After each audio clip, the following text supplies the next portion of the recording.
Haleluya, haleluya, haleluya. Salam sejahtera di dalam kasih Tuhan kita ya Yesus Kristus. Bapak, Ibu, Saudara, keluarga besar Jemaat GPD LSAD Magelang, dan juga kita semua yang menyaksikan dan mengikuti renungan kita malam hari ini. Kita bersyukur oleh kemurahan Tuhan. Saya yakin dan percaya sekalipun kita masih menghadapi masa-masa yang sulit, tetapi Tuhan tidak pernah meninggalkan kita. Itu doa untuk kita semua. Tuhan Yesus memberkati kita semua. Saat ini kita sampai pada pembacaan Kitab Yunus. Kitab Yunus itu terdiri dari 4 pasal dan hanya 48 ayat di dalamnya. Saat ini kita akan belajar satu bagian dari Kitab Yunus. Saya ambil dalam Kitab Yunus pasal yang kedua.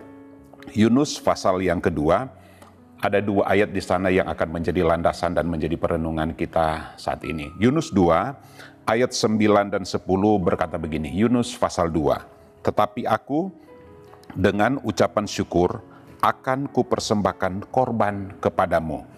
Apa yang kunasarkan akan kubayar. Keselamatan adalah dari Tuhan. Ayat yang ke-10. Lalu berfirmanlah Tuhan kepada ikan itu, dan ikan itu pun memuntahkan Yunus ke darat. Dari kedua ayat, khususnya ayat yang ke-10 yang kita sudah baca, itu sudah dapat memberikan gambaran kita sebenarnya cerita Yunus itu seperti apa. Ya, sangat legendaris.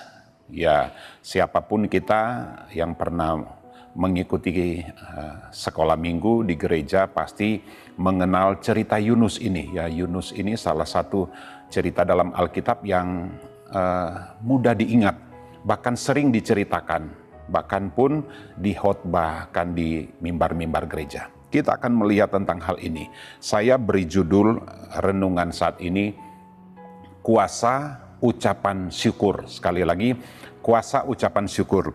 Itu sesuai dengan ayat yang ke-9. Tetapi aku dengan ucapan syukur akan kupersembahkan korban kepadamu, dan apa yang kunasarkan akan kubayar. Keselamatan adalah dari Tuhan. Jadi ada ucapan syukur yang disampaikan oleh Yunus. Dari sekian banyaknya doa, dari sekian banyaknya permohonan, pasal yang kedua ini sesuai dengan judul perikopnya, doa ucapan syukur Yunus. Jadi secara keseluruhan pasal 2 kitab Yunus ini berisi tentang doa Yunus. Dari manakah Yunus berdoa? Kita sudah tahu. Yunus mengalami pengalaman yang luar biasa dengan Tuhan. Ketika dia menyampaikan doa, dia berada di situasi yang tidak baik. Dia berada di perut ikan. Jadi kita sudah tahu ceritanya, dia ada di perut ikan karena mengapa dia mengalami hal itu? Karena ketidaktaatannya kepada perintah Tuhan. Ya, kita tahu cerita Yunus dipanggil Tuhan untuk pergi ke Niniwe, tetapi dia pergi ke satu tempat yang bernama Yafo dan berlayar ke Tarsis. Yang sebenarnya Tuhan suruh dia pergi ke Niniwe. Dan di atas kapal itu Yunus dan beberapa orang, cukup banyak orang ada bersama-sama dengan dia. Tetapi satu-satunya orang yang percaya kepada Tuhan hanya Yunus.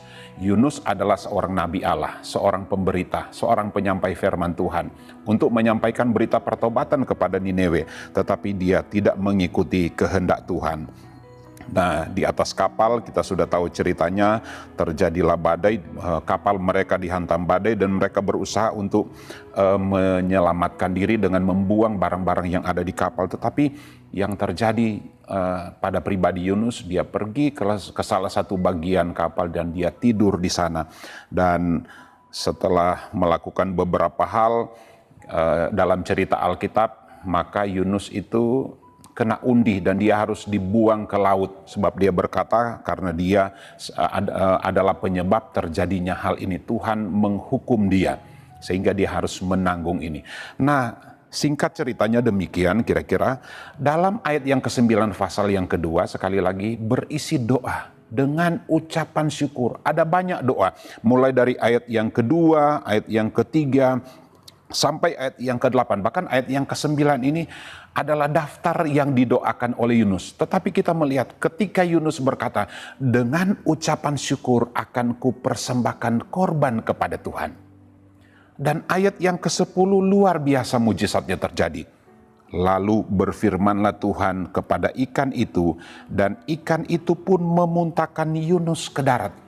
Jadi ketika Yunus menyampaikan daftar doa begitu banyak, nanti Bapak Ibu bisa mengikuti dalam pembacaan, bisa Bapak Ibu baca. Tuhan belum melakukan apa-apa. Tetapi ketika Yunus berkata, dengan ucapan syukur aku akan persembahkan kepada Tuhan korban. Dan ayat yang ke-10 menjelaskan, lalu berfirmanlah Tuhan kepada ikan itu, dan ikan itu pun memuntahkan Yunus ke darat. Betapa luar biasanya kuasa ucapan syukur. Bapak Ibu yang diberkati oleh Tuhan, ini menjadi perenungan bagi kita. Di hari-hari yang sulit ini, jangan lupa kita mengucap syukur kepada Tuhan. Sekali lagi, sekalipun sulit, sekalipun menghadapi masa-masa sukar, tapi jangan kita lupa mengucap syukur.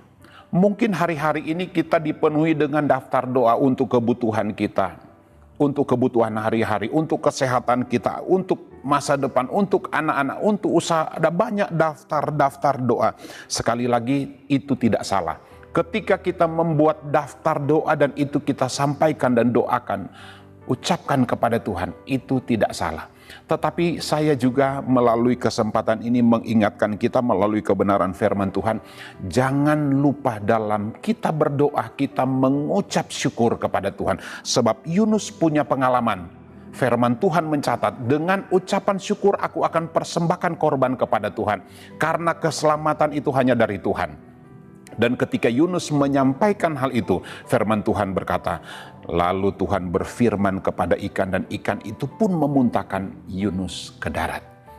Mungkin kita sudah berdoa hari-hari ini dan sampai sekarang belum ada jawaban yang kita peroleh. Dan mungkin juga yang Tuhan tuntut dari kita adalah mari kita mengucap syukur. Ucapkan syukur, terima kasih Tuhan. Sekali lagi, buat daftar doa itu baik. Menyampaikan pokok-pokok doa itu baik. Tetapi jangan lupa melalui peristiwa Yunus mengajarkan kita untuk berdoa, naikkan syukur kita kepada Tuhan. Dalam kesempatan setiap doa-doa kita, setelah kita mengakhiri doa, kita selalu berkata, dengan penuh ucapan syukur kami naikkan doa ini. Jangan lupa, sekali lagi ini menjadi pelajaran bagi kita untuk jangan kita lupa berdoa dengan ucapan syukur. Ada beberapa hal penting dalam kita berdoa. Saya ingin mengajak kita membaca satu ayat di dalam Matius pasal 21 ayat 21 berkata begini. Matius 21 ayat 21. Aku berkata kepadamu, sesungguhnya jika kamu percaya dan tidak bimbang, kamu bukan saja akan dapat berbuat apa yang kuperbuat dengan pohon ara ini, tetapi juga jikalau kamu berkata kepada gunung ini, beranjaklah dan tercampaklah ke dalam laut, hal itu akan terjadi. Jadi kita melihat dalam kita berdoa, firman Tuhan juga mengajarkan kepada kita, mari kita berdoa dengan segenap hati. Daftar doa itu penting, tetapi kesungguhan itu penting. Dalam berdoa juga mari kita punya hubungan yang baik dengan Tuhan, seperti bapa dan anak. Ketika anak menjadi anak yang baik di tengah-tengah keluarga, tentu orang tuanya akan memperhatikan hubungan kita dengan Tuhan. Memiliki intensitas doa, waktu doa. Di hari-hari ini ada banyak kesempatan untuk kita berdoa, baik pribadi, keluarga, di rumah, dengan pembatasan-pembatasan yang ada. Itu mengajari kita untuk kita banyak berdoa.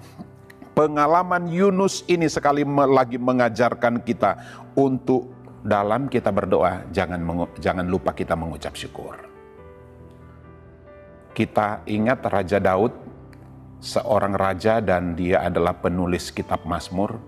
Kitab Mazmur itu khususnya di pasal-pasal yang terakhir, Mazmur 136 dan seterusnya, itu ada banyak ayat yang berisi ucapan syukur. Sebab bahwasannya untuk selama-lamanya kasih setia Tuhan.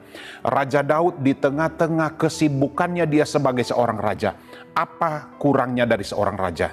Dia bisa memerintahkan orang-orang pilihannya, prajuritnya, untuk melakukan apa saja. Tetapi dari semua aktivitas Raja Daud, dalam dia bekerja, berusaha, memimpin, mengambil keputusan, Kitab Mazmur menunjukkan kepada kita, khususnya Bapak Ibu bisa mengikuti Mazmur pasal 3 3 sampai Mazmur pasal 5 itu doa pada pagi hari, doa pada malam hari, itu dipenuhi dengan ucapan syukur. Doa waktu pergumulan, doa waktu peperangan, doa dalam segala hal yang dihadapi oleh Raja Daud.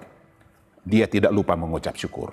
Artinya Yunus sekalipun hanya minim ucapan syukurnya. Tidak banyak dalam kitab Yunus menceritakan Yunus mengucap syukur. Bahkan kalau Bapak Ibu menyelidiki dalam kitab Yunus, hanya ayat ini yang menjelaskan Yunus mengucap syukur. Tapi toh ucapan syukur itu membuat Yunus keluar dari masalah. Raja Daud dari semua problema yang dia hadapi, dia mengucap syukur. Buktinya kitab Mazmur. Saya ingin mengajak kita, jangan lupa kita mengucap syukur dari semua persoalan yang kita hadapi. Yang terakhir, Bapak Ibu yang dikasih oleh Tuhan, ucapan syukur dari Tuhan Yesus. Saya akan membaca beberapa ayat, khususnya dalam 1 Korintus 11 ayat 23. Sebab apa yang telah kuteruskan kepadamu telah aku terima dari Tuhan Yesus, bahwa Tuhan Yesus pada malam waktu ia diserahkan mengambil roti, sesudah itu ia mengucap syukur atasnya. Ada kata ucapan syukur. Kita tahu peristiwa ini, ayat ini adalah ayat formula ketika kita melakukan perjamuan kudus. Dan ucapan syukur Tuhan Yesus dalam ayat ini, itu adalah ucapan syukur di mana dia tahu bahwa dia akan mengalami kematian. Yunus mengucap syukur di perut ikan. Daud dalam segala hal mengucap syukur. Tuhan Yesus memberi pembelajaran kepada kita. Dalam menghadapi kematian pun, Tuhan Yesus mengucap syukur. Dia mengucap syukur, mengambil roti, memecah-mecahkannya dan membagi-bagikannya. Bukankah roti itu sebagai tanda tubuhnya yang akan terpecah, darahnya yang akan tercurah? Tapi dia mengucap syukur. Bapak Ibu, 1 Tesalonika 5 ayat 18, mengucap syukur dalam segala hal. Rasul Paulus juga menyampaikan dan mengajarkan kepada kita.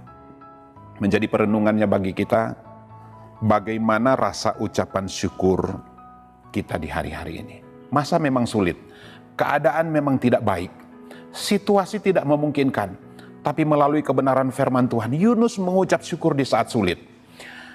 Raja Daud dalam segala keadaan, bahkan Raja Daud mau berperang, dia harus bertanya kepada Tuhan, dan di balik pertanyaan dan doanya selalu berisi ucapan syukur. Tuhan Yesus ketika dia menghadapi maut, dia pun berdoa dan mengucap syukur kepada Tuhan. Mengajarkan kepada kita, jangan lupa untuk mengucap syukur. Ucapan syukur akan membuat hati kita bahagia dan gembira. Hati yang gembira adalah obat. Menghadapi apapun sekarang, Bapak Ibu dimanapun kita pergi dan berada saudara-saudara, ucapkan syukur kepada Tuhan. Sebab Tuhan yang kita sembah sanggup melakukan jauh lebih banyak dari yang kita pikirkan dan kita doakan. Karena dia adalah Allah yang berkuasa. Tuhan memberkati kita semua. Haleluya.